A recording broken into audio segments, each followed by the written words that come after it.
ಒಬ್ಬ super star, ಆತನೊಬ್ಬ ಕಟ್ಟ ಅಭಿಮಾನಿ ಮತ್ತು ಒಂದು ಬರ್ಬರ ಕೊಲೆ. ಇವತ್ತು ನಾವು ಇಡೀ ರಾಜ್ಯವನ್ನೇ ಬೆಚ್ಚಿ ಬೀಳಿಸಿದ ರೇಣುಕಾಸ್ವಾಮಿ ಕೊಲೆ ಪ್ರಕರಣದ ಬಗ್ಗೆ ಮಾತಾಡೋಣ.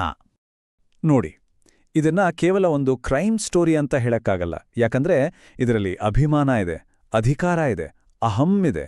ಇದೆಲ್ಲ ಸೇರಿ ಒಬ್ಬ ಅಮಾಯಕನ ಪ್ರಾಣವನ್ನೇ ತೆಗೆದುಹಾಕಿದೆ. ಹಾಗಾದ್ರೆ ಈ ದುರಂತಕ್ಕೆ ನಿಜವಾದ ಕಾರಣ ಏನು? ಬನ್ನಿ ಒಂದೊಂದಾಗಿ ನೋಡ್ತಾ ಹೋಗೋಣ. ಈ ಇಡೀ ಕತೆ ಶುರುವಾಗಿದ್ದೇ ಬೆಂಗಳೂರಿನ ಒಂದು ಚರಂಡಿ ಪಕ್ಕದಲ್ಲಿ ಸಿಕ್ಕ ಒಂದು ಶವದಿಂದ. ಪೊಲೀಸರು ಬಂದು ಶವವನ್ನ ನೋಡಿದಾಗ್ಲೇ ಅವರಿಗೆ ಗೊತ್ತಾಗ್ಬಿಟ್ಟಿತ್ತು, ಇದು ಖಂಡಿತ ಒಂದು ಸಾಮಾನ್ಯ ಕೊಲೆ ಅಲ್ಲ ಅಂತ. ಯಾಕಂದ್ರೆ ದೇಹದ ಮೇಲಿದ್ದ ಗಾಯಗಳು, ಚಿತ್ರಹಿಂಸೆ ಕೊಟ್ಟಿದ್ದ ಕುರುಹುಗಳು, ಅದೆಲ್ಲ ಒಂದು ಭಯಾನಕ ಕಥೆಯನ್ನ ಹೇಳ್ತಾ ಇತ್ತು. ಕೇಸು ತುಂಬಾ ಸಿಂಪಲ್ ಅನ್ಸಿತ್ತು ಮೊದಲು.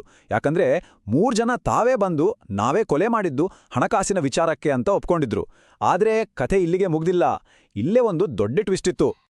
ಯೋಚನೆ ಮಾಡಿ, ಕೇವಲ ಒಂದು ಸಾಲದ ವಿಷಯಕ್ಕೆ ಯಾರಾದ್ರೂ 200 ಕಿಲೋಮೀಟರ್ ಪ್ರಯಾಣ ಮಾಡಿ, ಕೊಲೆ ಮಾಡಿ, ಆಮೇಲೆ ತಾವಾಗಿಯೇ ಪೊಲೀಸ್ ಸ್ಟೇಷನ್ಗೆ ಬಂದು ಸರೆಂಡರ್ ಆಗ್ತಾರಾ? ಪೊಲೀಸರಿಗೂ ಇದೇ ಅನುಮಾನ ಬಂದಿತ್ತು. ಇದ್ರ ಹಿಂದೆ ಬೇರೆ ಯಾರೋ ದೊಡ್ಡ ವ್ಯಕ್ತಿಗಳ ಕೈವಾಡ ಇದೆ ಅಂತ ಅವ್ರಿಗೆ ಪಕ್ಕಾ ಆಗಿತ್ತು. ಪೊಲೀಸರು ತನಿಖೆನ ಇನ್ನಷ್ಟು ಆಳವಾಗಿ ಮಾಡಿದಾಗ ಇಡೀ ಕೇಸಿನ ದಿಕ್ಕನ್ನೇ ಬದಲಾಯಿಸ್ಬಿಡುವಂತ ಒಂದು ಹೆಸರು, ಹೌದು, ಒಂದು ಹೆಸರು ಹೊರಗೆ ಬಂತು. ಆ ಹೆಸರು ಬೇರೆ ಯಾರ್ದೂ ಅಲ್ಲ, ಅದು ದರ್ಶನ್ ತೂಗುದೀಪ.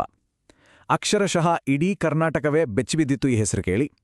ಎಲ್ಲೋ ಚರಂಡಿ ಪಕ್ಕ ಶುರುವಾಗಿದ್ದ ಒಂದು ಕೊಲೆ ಕೇಸ್ ಸಡನ್ ಆಗಿ ಸ್ಯಾಂಡಲ್ವುಡ್ನ ಚಾಲೆಂಜಿಂಗ್ ಸ್ಟಾರ್ ಸುತ್ತ ಸುತ್ತೋಕೆ ಶುರುವಾಗಿತ್ತು.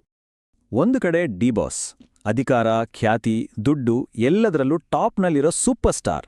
ಇನ್ನೊಂದು ಕಡೆ ಚಿತ್ರದುರ್ಗದ ಒಬ್ಬ ಸಾಮಾನ್ಯ ಫಾರ್ಮಸಿಸ್ಟ್, ಇದೇ ನಟನನ್ನ ದೇವರು ಅಂತ ಪೂಜೆ ಮಾಡ್ತಿದ್ದ ಅಭಿಮಾನಿ. ಇವರಿಬ್ರು ನಡುವೆ ಇರೋ ಈ ದೊಡ್ಡ ಅಂತರವೇ ಬಹುಶಃ ಈ ಘಟನೆಗೆ ಮುಖ್ಯ ಕಾರಣವಾಯಿತು. ಹಾಗಾದ್ರೆ ತನ್ನ ನೆಚ್ಚಿನ ನಟನನ್ನೇ ದೇವರು ಅಂತಿದ್ದ ಒಬ್ಬ ಅಭಿಮಾನಿ ಅದೇ ನಟನಿಂದ ಕೊಲೆಯಾಗುವಂಥ ಪರಿಸ್ಥಿತಿ ಯಾಕ್ ಬಂತು? ಏನಾಗಿತ್ತು ನಿಜವಾಗಿ? ಅಂದ್ರೆ ನೋಡಿ, ಸೋಷಿಯಲ್ ಮೀಡಿಯಾದಲ್ಲಿ ಶುರುವಾದ ಒಂದು ಚಿಕ್ಕ ಜಗಳ ಇಷ್ಟು ದೊಡ್ಡ ದುರಂತಕ್ಕೆ ಕಾರಣ ಆಗತ್ತೆ ಅಂತ ಯಾರೂ ಊಹಿಸಿರ್ಲಿಕ್ಕಿಲ್ಲ. ಅಭಿಮಾನ ಅನ್ನೋದು ಒಂಥರ ಕುರುಡ ಆದ್ರೆ ಏನೆಲ್ಲ ಆಗ್ಬೋದು ಅನ್ನೋದಕ್ಕೆ ಇದಕ್ಕಿಂತ ದೊಡ್ಡ ಉದಾಹರಣೆ ಬೇಕಿಲ್ಲ. ಇದು ರೇಣುಕಾಸ್ವಾಮಿ ನಟಿ ಪವಿತ್ರಾ ಗೌಡ್ ಅವರಿಗೆ ಕಳಿಸಿದ್ರು ಅಂತ ಹೇಳಲಾಗ್ತಿರೋ ಮೆಸೇಜೇ. ಈ ಥರದ ಅಸಭ್ಯ, ಅವಮಾನಕಾರಿ ಮೆಸೇಜ್ಗಳೇ ಈ ಇಡೀ ಕೃತ್ಯಕ್ಕೆ ಕಿಡಿ ಹೊತ್ತಿಸಿದ್ದು ಅಂತ ಪೊಲೀಸರು ಹೇಳ್ತಿದ್ದಾರೆ. ಪೊಲೀಸರ ಪ್ರಕಾರ ಇದೊಂದು ಪಕ್ಕಾ ಪ್ಲಾನ್ ಸ್ಕೆಚ್. ಮೊದಲು ರೇಣುಕಾಸ್ವಾಮಿನ ಹನಿ ಟ್ರ್ಯಾಪ್ ಮಾಡಿ ಆತನ ಪರ್ಸನಲ್ ಡೀಟೇಲ್ಸ್ ಎಲ್ಲ ತಗೊಂಡಿದ್ದಾರೆ. ಆಮೇಲೆ ನಿಂಗೆ ನಿನ್ನ ದೇವರನ್ನ, ದರ್ಶನ್ ಅವರನ್ನ ಭೇಟಿ ಮಾಡಿಸ್ತೀವಿ ಅಂತ ಆಸೆ ತೋರಿಸಿ ಚಿತ್ರದುರ್ಗದಿಂದ ಬೆಂಗಳೂರಿಗೆ ಕರೆಸ್ಕೊಂಡಿದ್ದಾರೆ. ಸರಿ, ಚಿತ್ರದುರ್ಗದಿಂದ ಬೆಂಗಳೂರಿಗೆ ಕರ್ಕೊಂಡು ಬಂದ ಮೇಲೆ ಆ ಶೆಡ್ನಲ್ಲಿ ಏನಾಯ್ತು, ಪೊಲೀಸರ ಕೈಗೆ ಏನೆಲ್ಲ ಸಾಕ್ಷಿ ಸಿಕ್ಕಿದೆ, ಬನ್ನಿ ನೋಡೋಣ. ಆ ಶೆಡ್ನೊಳಗೆ ನರದಿಂದ ನಿಜಕ್ಕೂ ಘೋರ.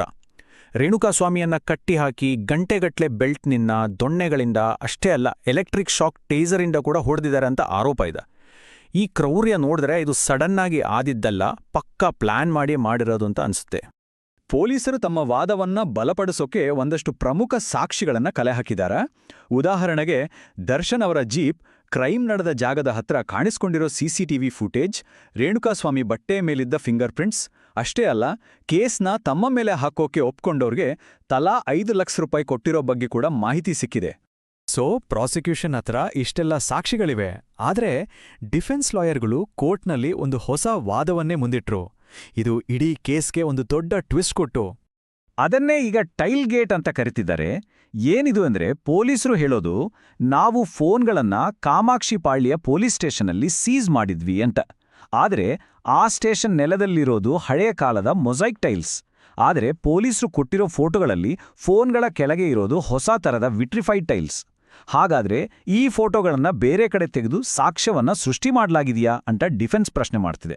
ಇದು ಪೊಲೀಸರ ತನಿಖೆ ಮೇಲೆ ಅನುಮಾನ ಬರುವಂತೆ ಮಾಡಿದೆ. ಸೊ ಈಗಿರೋ ದೊಡ್ಡ ಪ್ರಶ್ನೆ ಅದೇ, ಇದು ನಿಜವಾಗ್ಲೂ ಪೊಲೀಸರು ಮಾಡಿರೋ ತಪ್ಪಾ, ಒಂದು ಪಿತೂರಿಯಾ, ಅಥವಾ ಆರೋಪಿಗಳನ್ನ ಪಾರು ಮಾಡಕ್ಕೆ ಡಿಫೆನ್ಸ್ ಕಡೆಯವರು ಬಳಸ್ತಿರೋ ಒಂದು ಕಾನೂನು ತಂತ್ರನ? ಇದಕ್ಕಿರೋ ಉತ್ತರ ಇಡೀ ಕೇಸಿನ ಭವಿಷ್ಯವನ್ನೇ ನಿರ್ಧರಿಸುತ್ತೆ. ನೋಡಿ, ಈ ಕೇಸ್ ಈಗ ಕೇವಲ ಕೋರ್ಟ್ ಹಾಲ್ ಒಳಗಡೆ ನಡೀತಿಲ್ಲ, ಹೊರಗಡೆ ಕೂಡ ದೊಡ್ಡ ಮಟ್ಟದಲ್ಲಿ ಚರ್ಚೆ ಆಗ್ತಿದೆ. ಡಿಫೆನ್ಸ್ ಕಡೆಯವರು ತನಿಖಾಧಿಕಾರಿಗಳನ್ನೇ ಆರೋಪಿಗಳನ್ನಾಗಿ ಮಾಡಿ ಅಂತಿದ್ದಾರೆ.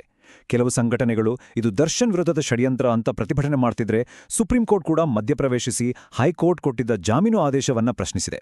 ಅಂದ್ರೆ ಈ ಕೇಸ್ ತುಂಬಾ ಕಾಂಪ್ಲೆಕ್ಸ್ ಆಗಿದೆ. ಹೌದು, ಈ ಕೇಸ್ ಈಗ ಬರೀ ಒಂದು ಕೊಲೆ ಕೇಸಾಗಿ ಉಳಿದಿಲ್ಲ, ಇದಕ್ಕೂ ಮೀರಿದ ಹಲವು ಪ್ರಶ್ನೆಗಳನ್ನ ನಮ್ಮ ಮುಂದೆ ಇಟ್ಟಿದೆ. ಅಭಿಮಾನ ಅಂದ್ರೆ ಏನು, ಅಧಿಕಾರವನ್ನ ಹೇಗೆ ಬಳಸಲಾಗುತ್ತೆ, ನ್ಯಾಯ ಅಂದ್ರೆ ನಿಜವಾಗ್ಲೂ ಏನು, ಈ ಥರದ ಹಲವು ಪ್ರಶ್ನೆಗಳು ಹುಟ್ಕೊಂಡಿದೆ. ಈಗ ಸ್ಕ್ರೀನ್ ಮೇಲೆ ಒಂದು ನಂಬರ್ ಕಾಣಿಸ್ತಿದೆಯಲ್ಲ, 6106. ಏನಿದು ಅಂತ ಯೋಚನೆ ಮಾಡ್ತಿದ್ದಿಲ್ಲ? ಇದು ಸುಮ್ಮನೆ ಒಂದು ನಂಬರ್ ಅಲ್ಲ. ಇದು ದರ್ಶನ್ ಅವರಿಗೆ ಜೈಲ್ನಲ್ಲಿ ಕೊಟ್ಟಿರೋ ವಿಚಾರಣಾಧೀನ ಕೈದಿ ನಂಬರ್ 6106. ಶಾಕಿಂಗ್ ವಿಚಾರ ಅಂದ್ರೆ ಅವರ ಅದೆಷ್ಟೋ ಅಭಿಮಾನಿಗಳು ಈಗ ಇದೇ ನಂಬರ್ನ ಟ್ಯಾಟೂ ಹಾಕಿಸ್ಕೊಳ್ತಿದ್ದಾರೆ, ಗಾಡಿಗಳ ಮೇಲೆ ಸ್ಟಿಕ್ಕರ್ ಹಾಕಿಸ್ಕೊಳ್ತಿದ್ದಾರೆ. ಇದನ್ನ ಅವರು ತಮ್ಮ ನಿಷ್ಠೆಯ ಸಂಕೇತ ಅಂತ ಹೇಳ್ತಿದ್ದಾರೆ. ಅಂದರೆ ಒಂದ್ ಕಡೆ ನ್ಯಾಯದ ಹೋರಾಟ ನಡೀತಿದ್ರೆ ಇನ್ನೊಂದ್ ಕಡೆ ನಿಷ್ಠೆ ಅನ್ನೋದು ಎಲ್ಲವನ್ನೂ ಮೀರಿ ನಿಂತಿದೆ. ಇಷ್ಟೆಲ್ಲ ಗಂಭೀರ ಆರೋಪಗಳಿದ್ರೂ ಎಷ್ಟೋ ಅಭಿಮಾನಿ ಸಂಘಟನೆಗಳು ಇವತ್ತಿಗೂ ದರ್ಶನ್ ಪರವಾಗಿ ನಿಂತಿವೆ. ಇದು ನಮ್ಮ ಹೀರೋ ವಿರುದ್ಧ ಮಾಡಿರೋ ಪಿತೂರಿ, ಅವರಿಗೆ ನ್ಯಾಯ ಸಿಗಬೇಕು ಅಂತಿದ್ದಾರೆ. ಅಂದ್ರೆ ಸಮಾಜದಲ್ಲಿ 2 ಭಾಗ ಆಗಿದೆ. ಒಂದು ಕಡೆ ಕಾನೂನು ಸಾಕ್ಷಿ ಅಂತಿದ್ರೆ, ಇನ್ನೊಂದು ಕಡೆ ಕುರುಡು ಅಭಿಮಾನ, ನಂಬಿಕೆ. ಹಾಗಾದ್ರೆ ಕೊನೆಗೊಂದು ಪ್ರಶ್ನೆ. ನಾವು ಹೀರೋ ಅಂತ ಪೂಜೆ ಮಾಡೋ ವ್ಯಕ್ತಿ ವಿಲನ್ ಅನ್ನೋ ಆರೋಪ ಹೊತ್ತಾಗ ನಮ್ಮ ನಿಷ್ಠೆ ಎಲ್ಲಿ ನಿಲ್ಬೇಕು? ನ್ಯಾಯ ಎಲ್ಲಿಂದ ಶುರುವಾಗಬೇಕು? ಈ ಪ್ರಶ್ನೆಗೆ ಉತ್ತರ ಬಹುಶಃ ಕಾಲವೇ ಕೊಡಬೇಕು.